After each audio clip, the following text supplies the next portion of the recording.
Let's look at this problem, say entropy maximizer through quantization. So we have an input signal and some sort of quantizer function which gives out y.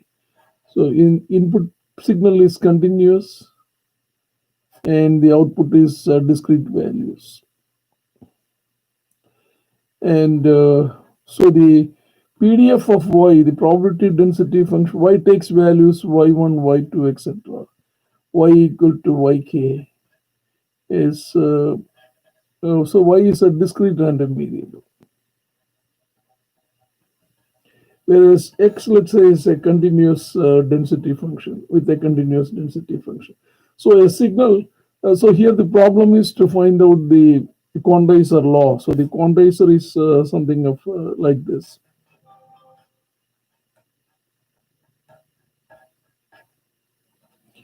I'm going to call these points x1, x2, etc., xn, and these are x of minus 1, etc. Question is, where do you pick up these points so that you have this y1, y2, y3 have specified probability. So let's say this is yk small pk. So the question is, let's say one way we choose this is that the output entropy need to be maximized. That's our guidance, whatever that means.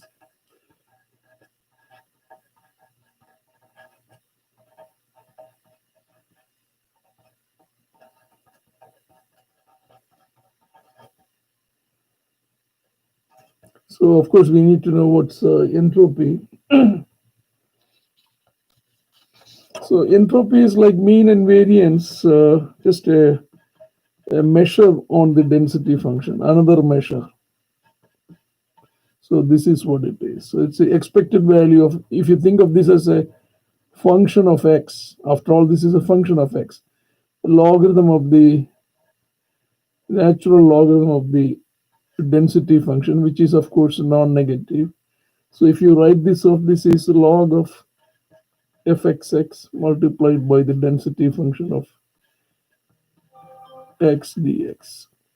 This is minus, and if it is a discrete random variable, of course this reads minus pk log pk, summation is on k. Let's say we need to maximize the we need to, so here the problem is, how do you find the pk so that this entropy is maximized? This is entropy.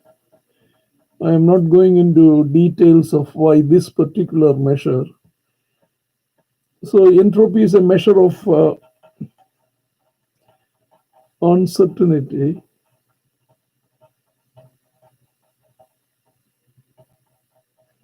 So if you take a bimodal distribution where you have just a p and 1 minus p at some value 0 and 1 as the density function, then the entropy here is, we can just write it out, p log p minus 1 minus plus 1 minus p log 1 minus p. P goes from 0 to 1. So if you plot it, this function looks like this. So minus is just to get the sign right. So P goes from between 0 and 1. So this is anyway a measure. It's a positive measure, and you can see that it maximizes when P is half. So this gives you some physical idea of why I use this. And this is just a generalization of, so you can notice that when P is 0, which is absolute certainty, or P is 1, the entropy is 0. And where its maximum uncertainty is when, of course, P is half, then you can see this function is also maximum. So in a way, it's sort of designed to, so that it's a measure of uncertainty. When the uncertainty is maximum, the function also is maximum. So that's the That's the connection, and it has some connection with the second law of thermodynamics, but I don't remember it now. Anyway, this is good enough for us. So we are going to use this measure for first job is figure out the pKs which will maximize this function. So let me do that. So we want to do that, maximize pKs so that this function h, which is is maximized over all k wherever it is. But remember, the pKs are non-negative quantities, and we also have the condition that sigma pk is 1. So we want to do the maximization subject to this. It's difficult to figure out, bring this into the optimization, but we can easily bring this through a Lagrange multiplier. So I'm going to consider the Lagrange multiplier is lambda sigma pk k minus 1. I'm going to look at this modified Lagrange multiplier. So this is minus sigma pk log pk plus lambda sigma pk minus 1. So I brought in this constraint into here. This is sort of hoping it will all work out. So let's maximize. So the obvious thing is to do the derivative of this big lambda with respect to one of the pi's. So that will give you here minus pi multiplied by the derivative of pi, which is pi. Here minus derivative of pi, which is 1, then log pi. So we took care of this, plus lambda. So this is 1. Here it will be just a pi equal to 0. So this gives you, we can solve for pi goes away. So we get the log pi is, I'm sorry, here when you take the derivative with respect to pi, this is just 1. So this is just lambda. And so when you take it to the other side, it's 1 minus lambda. Or we get, which is a constant. And this means this is a positive constant provided lambda is less than 1. We'll check that in a second. So this gives pi is to be a constant because it's e to the power of that stuff. So pi is e to the power 1 minus lambda, which in any case is I'm going to call that a constant c. So of course, then if you use this condition, we also know that all sigma pi over k is 1, but pi's are constant. So this gives you that all the pi's are equal if the summation goes over n terms. So this is all, it should be all equally likely. So that's the moral of the story. That and you can see here, if you plug it in here, if pi's are 1 over n, this comes out to be minus log n. So lambda will turn out to be 1 plus log n. So lambda is positive. That's good. And we get the also the maximization. When you maximize the entropy, the probability should be all equally distributed. So going back to our, so this is a classic result. The entropy is maximized if the discrete probabilities are all equal values. In other words, there is no bias. All of them are equally likely. So if you go back to our problem, here what we are trying to do, this is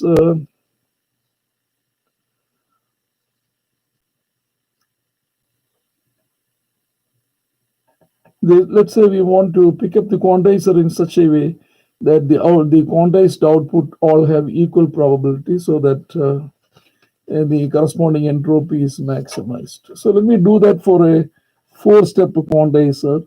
So suppose the signal is, a typical signal may be like this. It has small values, and once in a while it takes big values. So you will easily see that if we want to to take care of the low values, we may want to put unequal steps. So the question is, how do we put the steps? So let's say if I'll do a 4-step quantizer, let's say x1, x2, and this is y equal to gx. And the question is, how do we pick up these values? That's the question. So notice here you have these y has 5 output values, y1, let's say, or 0, y1, y2, and I'm going to call this y of minus 1, y of minus 2. All this has to be, so probability of what we want is from here. Of course, this x1, x2, I'm going to call this x of minus 1, x of minus 2. So the only there are 4 unknowns. They just these threshold values where things. So the signal values, if you look here, when the signal is very small, between near 0, between x of minus 1 and x of 1, then we will quantize it to 0. If it is in this region, x1 to x2, we will quantize it to y1. Beyond x2, we will quantize it to y2. And similarly on the other side. And we are going to quantize so that the output has got maximum entropy, which means that probability of y equal to yi, even before we know all this, is 1 over, here we have 5 levels, so it's 1 over 5.5. And let's say that to make it things show you how this works, let's say the input x is a Gaussian density function, a normal with the 0 mean and unit variance. This is also called a standard normal.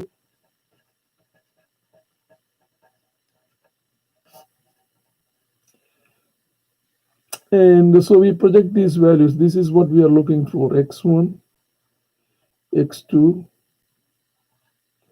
x of minus 1, x of minus 2. So